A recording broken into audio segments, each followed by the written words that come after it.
Wow. Neria, you can Justicar on 0 now. Did you not get the memo? What's going on? When almost every other card in his hand is even, it's pretty funny.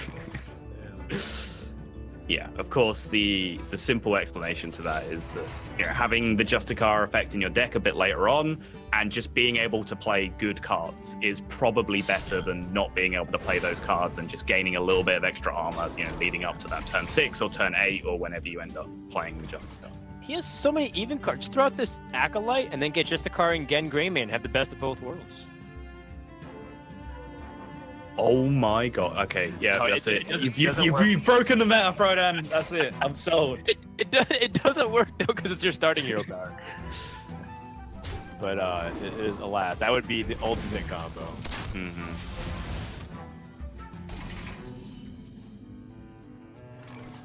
Well, Neria, I guess the good thing too is that a lot of times some of these fatigue or Dead Man's Hand Warrior takes a while to get set up, but that is exactly what Dane will do by giving him time.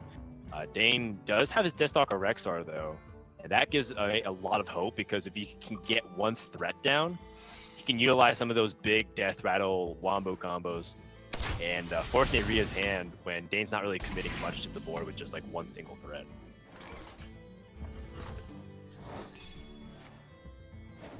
Smack into the Wandering Monster. He's got a pretty nice idea. The Mindbreaker, hard counted. He's got a pretty good idea of what those secrets were because of what you said in the previous game. He just sat around gaining information, so he saw the deck play out. But yeah, that was briefly hilarious as the Mindbreaker was about to interact with the Justicar turn, but Neria wouldn't have attacked that turn into what he was pretty sure was a Wandering Monster if he didn't potentially have a plan to deal with if he needed to deal with Yeah, and of course it works on many levels too because he needs to swing to threaten Bloodrazor's Death Rattle effect anyways, so it's a very good calculation on Neria's end. Okay, so now that Dane has the Deathstalker Rexar out here, let's see what he gets off his Zombeast action. Neria, by the way, has assumed the pose of the man who has just played Justicar on 6. That's exactly the attitude of just lean back. It's right, I don't have to do anything for the rest of the game. Sick. Yeah.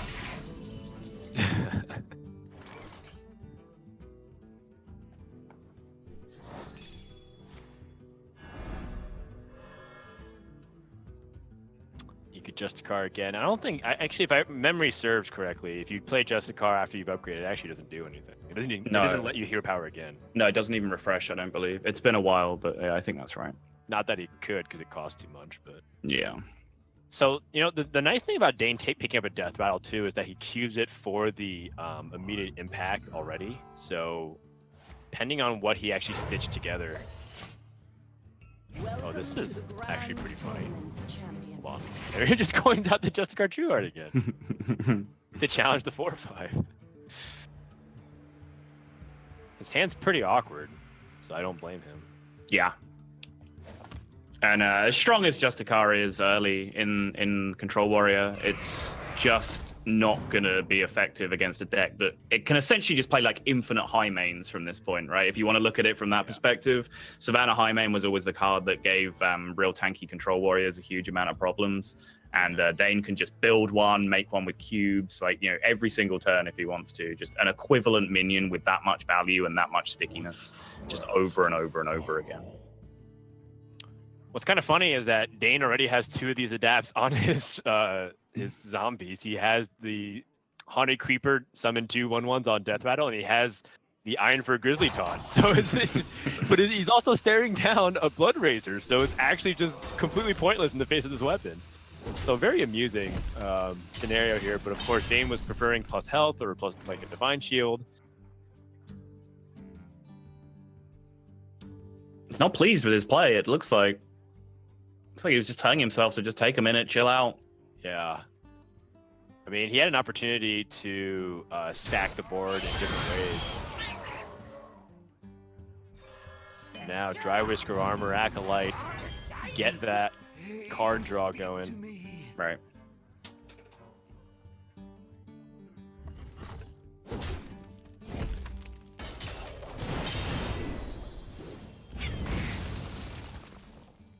you think it's worth executing this Razor Maw? I don't think so. It barely pushes past your Justicar hero power at this point, and your executes are like the most valuable cards in your deck at this point. I think they need to hit like the absolute creme de la creme of the threats that Dane's going to drop here if you're going to have any chance of outlasting. Oh wow, Dane has okay. He didn't pick the stealth option, so I was thinking that he plays Arthas with the stealth poisonous. Then he can Spirit Slinger Umbra and then cube it, get 2 Death Knight cards. I like that. And then summon 2 copies of the Arthas to threaten and then force a brawl. I was thinking that, but Dane looks like he picked a 2-mana option with Arthas, and I didn't see what was the other card he picked. Maybe the only issue there is you run into hand size issues if you're going to hit that many Death Knight cards, and you do have extremely high value cards left in your deck that you want to draw at this point. And this like seemed like he wants to prioritize removing Neria's card draw opportunities as well. Right. Oh, Neria really leaned into the mill fatigue plan with Brand, Bronzebeard, Collide Oracle, and Dead Man's Hand. Yep. I like it.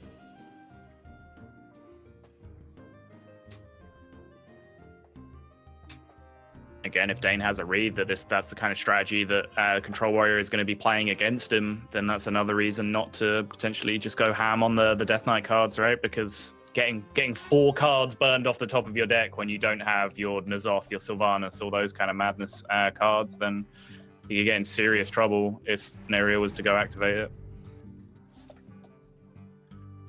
So, Neria only is missing 1 Dead Man's Hand for the Infinite combo, and I guess if I'm Neria, I do feel like that might be necessary, given that my opponent Deathstalker Rex are so early on that I do need as many cards in my deck as possible. Compared to some of the faster decks they go up against, you can just shuffle what you have immediately and then cycle through. It's another reason to preserve the execute as well, right? On the previous turn when we were talking about it, because that is probably part of what he will deem the optimal shuffle here, because he's going to need to keep removing big things from Dane's board as well as getting his mill strategy on the go. Speaking of like weird anti-mill strategy or mill strategies, we have Weasel Tunneler making an appearance again against the Fatigue Dead Man's Hand Warrior. Oh man, this is already starting to get very wacky, which is, I mean, look at Dane. He's leaning in right now to just kind of figure out what he wants to do with his hand. Because he could start getting the Weasel Tunnel action right now. Like Spirit Umbra, shuffle in some stuff. We can Houndmaster Shaw. Like, these are really interesting opportunities right now for Dane.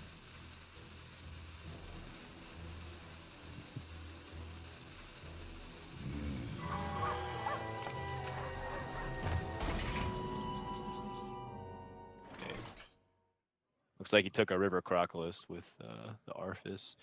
Nothing too substantial there. Neria picks up Revenge.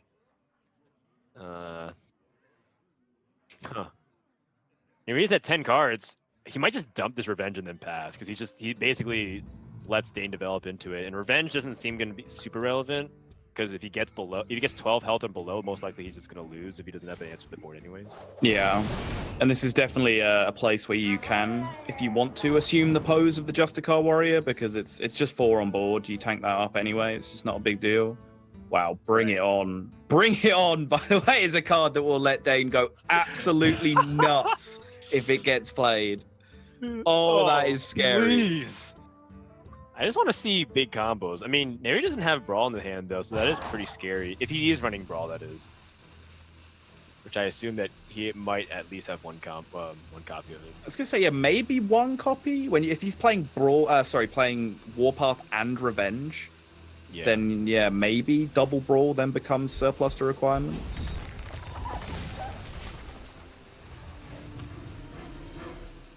Yeah, I think Neria knows that things like the Death Knight cards are too valuable, so he's going to spend his second Shield Slam here to prevent Play Dead. But, I mean, Dane has discounts anyways in his hand. Oh, this has Echo! What? What is going on? Total. What is happening? I don't understand. Is this a disguised toast stream right now? Are we trying to break the client? Neria's laughing and we've completely broken the 4th wall of this tournament. Well, there is not fatiguing anytime soon. Yes. What? The thing is, Neria will draw this, but It's bad. It is bad for him, right? Because what he wants to do is get an infinite loop of very specific cards into his deck. He wants his entire deck to be a bunch of cards that he chose, and then he just dead man's hand in there. He can't draw the Weasel Tunnelers and then play them out again, because then he just gives them back to Dane. So how does he then fatigue his opponent? And then Dane just redraws them and puts it back into the same position. So it is, as weird as it looks, this is actually really bad for Neria. Yeah, and then Dane can actually just stick a threat eventually, because Neria will not. He'll eventually have that draw where like he has Weasel Tunnelers and not the right removal tools. Right. And he plays Bring It On. Oh, double Bring It On! Oh god! The Spirit Slinger Umbra and Carnivorous Cube. 0 mana cube, 0 mana Umbra. Are you serious? Stitch Tracker! Select a minion that you want to go off with. Oh well, that was underwhelming. Well, I mean, this pulls out either the combo pieces. But it's not as cool as the Umbra Carnivorous Cube on like a Savannah. He wants to trade off his minions and then do it. I guess so, yeah.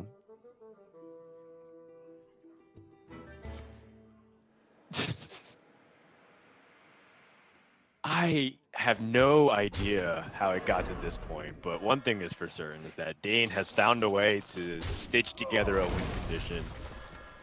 Why isn't this just Hearthstone? Why do we play Standard? this is way more interesting. He can just do it. He can just cube and then play dead instead of the Spirit Slinger Umbra. But I think Dane just wants to conserve his resources. He had Feign Death in his hand the whole time as well.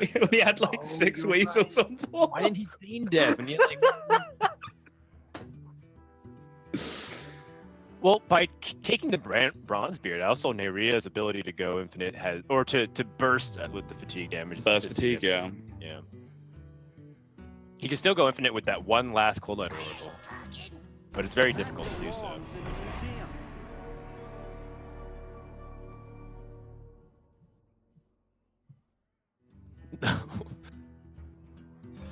I mean, life gain is cool and all. Neria's gonna hope that these warpaths can stall long enough for him to figure out a way to win, but I feel like Neria's best chance this game to do anything of impact is to actually hope that it goes to the end turn or end game turn timer, where like you can't actually win, you just tied. Well, he just dead man's handed not another dead man's hand, right? Oh, you're right. So that's not even a possibility anymore.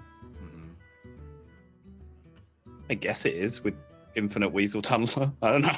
Maybe. Right, Weasel Tunnel. But then how does he remove the threats if he can't shuffle more removal? Right. Aww. I'm kind of disappointed Dane did not just make more Weasel Tunnelers, but I can't really blame him at this point. The funny thing too is they all come back with Nazar Sottle. He had an opportunity to put every single Weasel Tunneler ever in existence in Hearthstone into his death pool. But this is probably much better. Sorry, someone send out the toast signal. Get on the toast phone and find out how many Weasel Tunnelers you have to put in someone's deck to break the client. And let's just try and do that right now. Cube the Vicious Fletchling, what? I don't even understand. Just come back as full, yeah. Yeah, they don't get the Wind Fury. Right.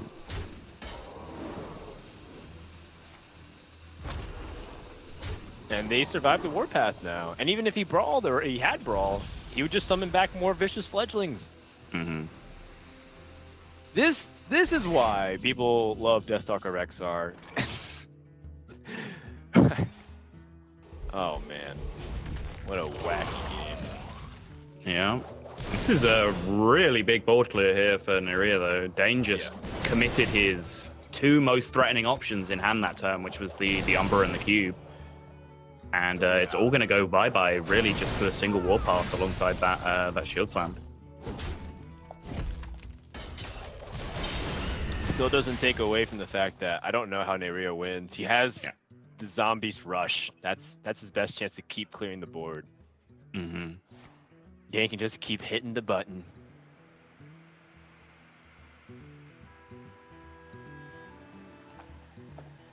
And as long as he develops something. I ain't talking. Oh, he even takes away the weasel tunneler. So you can't put more than one on the board. My pack will hunt you down.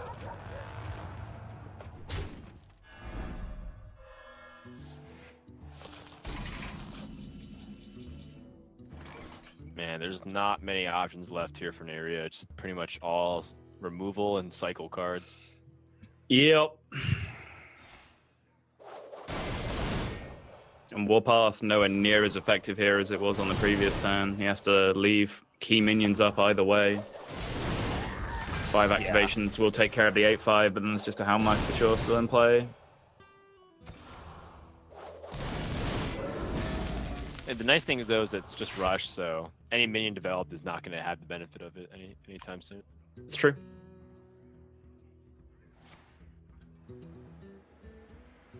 Dane's looking for something with a lot of punch that's really sticky. Doesn't seem like he picked that up this turn, but can continue to develop. Saw double Warpath. But he does know that if he's hand tracking that it was also shuffled into the deck. Yeah.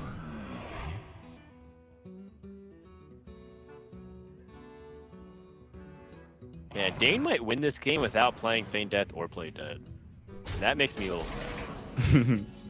Despite the fact that this game gave me a lot of happiness, but yeah. It has filled even my icy heart with joy, Frodan. Didn't think it was possible. If there's anything that can do it, it's just a wave of fedoras.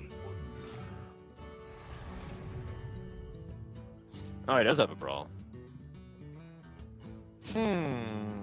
So the problem with the zombies, like you said, is that Neria's backup win condition is to maybe drain the resources and then hit the fatigue count and then Cold Light Oracle for the win. But I don't think he can survive if he doesn't play the zombies, which actively works against his win condition. Catch-22, if you will.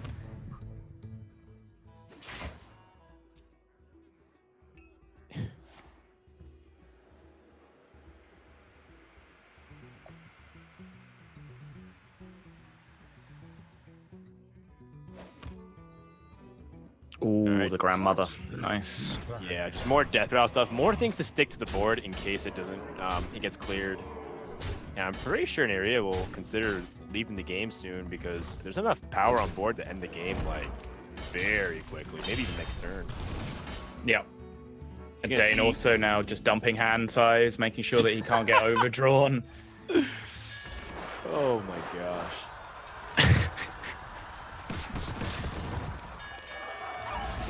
Okay.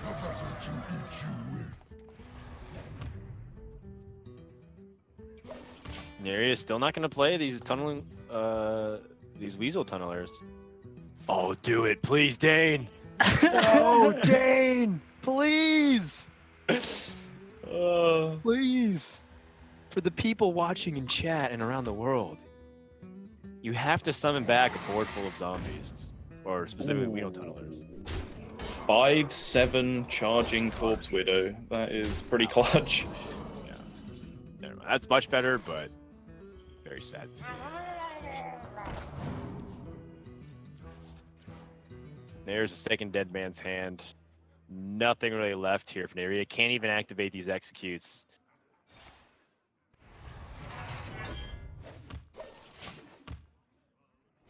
Versus Sylvanas.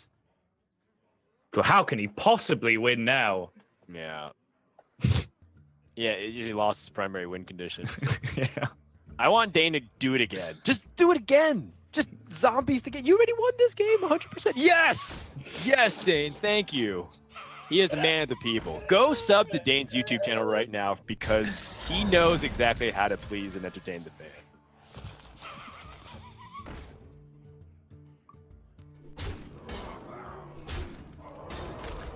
Pushes 11. Puts a ridiculous board in play. Do it and then feign death. You already know you won, man. Just take the victory lap. I'm gonna see that little gangster face like in my nightmares tonight. Just that weasel tunneler grin is gonna haunt my dreams. Dane Death, lick the bowl.